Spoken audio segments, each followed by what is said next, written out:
ఒక అందమైన అడవిలో నలుగురు స్నేహితులు ఉండేవారు. అవి జింక, కుందేలు, తాబేలు, చిలుక. ఒక మర్రి చెట్టు కింద ఎప్పుడూ కలుసుకుంటూ ఉండేవి.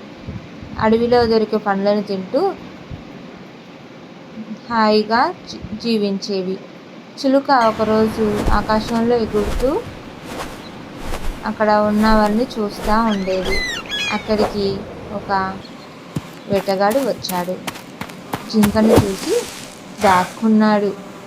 అది చూసిన చిలుక ఆ మిత్రుడి దగ్గరకు వచ్చి, ఈ అడవిలోకి ఒక వేటగాడు వచ్చాడు, వీరందరూ జాగ్రత్తగా ఉండమని హెచ్చరిస్తుంది.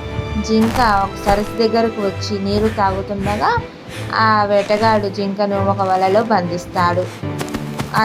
అరుస్తున్నప్పుడు ఆ మిత్రులు అక్కడికి వచ్చి ఆ జింకను చూసి కన్నీళ్లు పెట్టుకుంటాయి. కుందేలు వచ్చి ఆ వలను కొరికి ఆ జింకను బయటికి తీస్తుంది. చిలుక, వేటగాడు వస్తున్నాడు, మనం ఇక్కడి నుంచి వెళ్ళిపోదామని చిలుక చెప్పింది. అవి అక్కడి నుంచి వెళ్ళిపోయి ఆ మర్రి చెట్టు కింద ఉన్నాయి. ఆ వేటగాడు వెళ్ళిపోయాడు. చాలా హ్యాపీగా ఇప్పుడు ఆ నలుగురు స్నేహితులు ఆ చెట్టు కింద ఉన్నారు.